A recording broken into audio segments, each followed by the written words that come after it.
Hello everyone and welcome! We talk about the stories of characters a lot here, but we often don't pay attention to their weapons. That's what we are going to change today, because today I want to talk about all the weapons we can find in League of Legends that have interesting story. So let's get on it.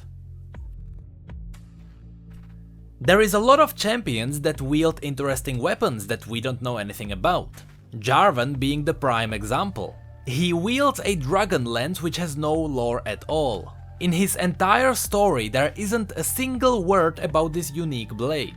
On the other side there are weapons with actual history. Shiver's blade is the best example. Her boomerang blade is called the Chalikar, and it was wielded by Setaka, the warrior queen of the Ascended. 3 centuries ago, Nasus fought by her side when the void creatures started pouring into Ikathia. The creatures overwhelmed the defenders and drove them back. Setaka was slain during this battle, and Nasus was the one who buried her with her blade. When Xerath rose and killed the Emperor, Nasus used the Chalikar as a key to seal Xerath and Renekton deep under Shurima. Time passed and Shiver stole the blade while tomb raiding, becoming its current wielder.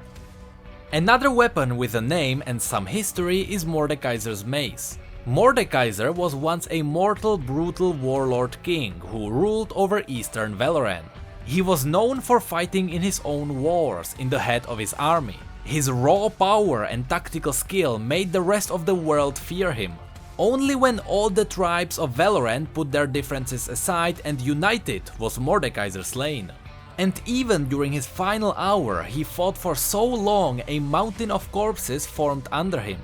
His weapon has slain tens of thousands of enemies and was called Nightfall. There are loads of weapons in League that don't have a lot of lore, but they have some interesting facts behind them. So now I will go through a list of weapons with interesting backgrounds. Aatrox is one of only 5 that remain of an ancient race called the Darkin. His massive blade is literally an extension of himself, since his blade is a symbiotic living being. Ashe has a bow originally wielded by Avarosa. Back when the Frozen Watchers ruled Freljord, they empowered their loyal servants with their magics. Back then, Avarosa, as well as the majority of Freljord, served them because they were forced to. In the end, the people of Freljord used the powers of the Watchers against them to drive them back. Avarosa with her bow was empowered by the Frozen Watchers as well, leaving Ashe, its current wielder, as one of only few mortals who use the power of true ice. Brom's shield is actually not a shield at all. It is the door of a tomb sealed by Lysandra. That's why it is bound to frost magic. Caitlyn originally had a repeater musket from Bilgewater. Miss Fortune's mother was a blacksmith who crafted guns, so it is possible that it was her work. However, her current gun was given to her as a present for her 21st birthday. It is using special ammo that can be modified to fire special rounds, such as Exploding Net. Leona and Diana carry weapons empowered by the sun and the moon. Leona got her own blade shaped into the Zenith blade when she ascended Mount Targon and became the aspect of the sun. Diana, on the other side, found her moon blade together with her armor in a hidden temple of the moon after she got a vision from Targon.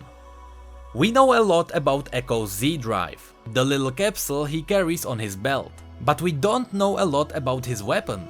The one fact we know from his release Q&A is that his sword is actually a hand from Piltover's clock tower, presumably not the Old Hungry. Ezreal obtained his glove from the tomb of Nezuk deep within Shuriman deserts. Originally, he was after a gemstone that was rumored to allow its carrier teleport around instantly. However, instead of a gemstone, he found a glove that gave him the same ability, meaning the gemstone was used for its creation.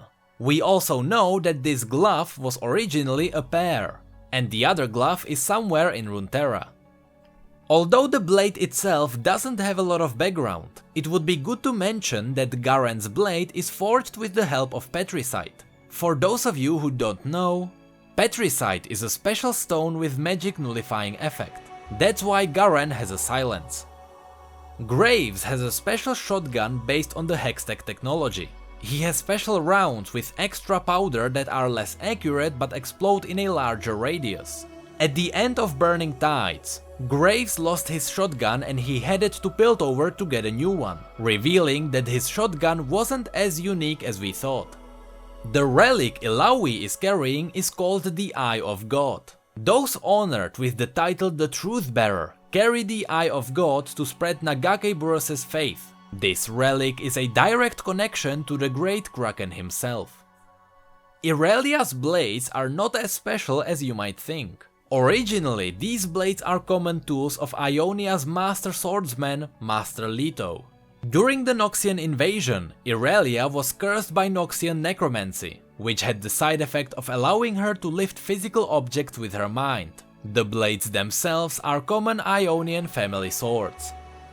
The Mercury Hammer is Jace's own invention. Originally, this tool was supposed to help miners. The hammer was supposed to crack stone and the laser was supposed to dig underground. When he combined it with a hex crystal, the hammer got so much excess power he started using it as a weapon. We all know that Jin is a mad murderer, but after so many years of imprisonment, the Ionian government realized they could use him. The dark side of the government secretly freed Jin and paid for his special magically enhanced gun. It is his own decision to use his magical bullets only for every fourth shot. Lucian originally had only one gun. The other gun belonged to his wife, Senna. These relic weapons don't use bullets, but instead they fire beams of burning light. It isn't confirmed whether these guns are made of petricite or not. But since they are meant to fight back monsters of dark magic, Lucian is originally Demacian, and the guns have the color of petricite, I think we can assume they are. The guns Miss Fortune wields are the same guns her mother crafted before she was shot by Gangplank. Her mother told Gangplank she would never craft weapons for such a cruel man, to which he responded by ending her life. Because if he can't have those guns, no one else can. The staff Nami is using is a special weapon wielded by the Tidecallers, warriors who fight back the creatures of the void deep under the ocean. If you look at the staff, you can even see the logo of the void. The ball Oriana uses as a weapon was originally made to help her create toys and mechanized parts to replace failing organs. But as she fully became mechanized due to her corruption, the ball became her companion. Poppy carries a special Demacian hammer called the Hammer of Orlan. Orlan lived many years ago during the Rune Wars. He was leading his people to a brand new settlement which he and the elders turned into Demacia. When Orlan died, he passed his hammer to Poppy, and he told her to look for its rightful owner. It seems like Poppy is the rightful owner since she can unlock the full power of this weapon, but she doesn't realize it yet. The club Trundle carries is called Bone Shiver, or so he called it himself. Trundle was a troll of the Frost tribe deep in the freezing Freljord. He got sick of listening to his coward chieftain and challenged him to a duel. Trundle lost, but to avoid total humiliation, he made up a story of ancient trolls venturing up the frozen peaks in search of legendary weapons. The other trolls believed him and they let him go on a quest to find a legendary weapon which would make him their chieftain. On his quest, Trundle found a shard of true ice pulsing with dark magic. He wanted to grab it, but he found out it was all just Lysandra's trap. Being the coward he is, instead of letting her kill him, he promised her an army of trolls instead of one troll corpse. That's how Trundle returned with a club of true ice he made up a name for. The last weapon worthy of mentioning is Wukong's staff. It was given to him by Master Yi as a reward for completing his Wuju training.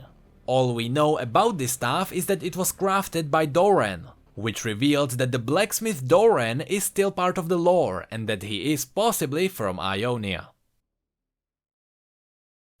And that is it for the list of weapons with stories. If you are looking for a weapon which did not appear on this list, that means we possibly don't know anything about it. Darius, Draven, Tryndamere, Jax, all those champions have cool weapons without a story. But that's it for this video. If you enjoyed it, feel free to click the like below and subscribe for more stories. You can also follow us on Twitter, Facebook and Discord if you'd like to chat. In case you like pictures of coffee, there is also my Instagram. Special thanks to all my Patreons for going the extra mile. And to the rest of you, thank you so much for being here and for supporting me. You know I really appreciate it. And as always, thank you come again.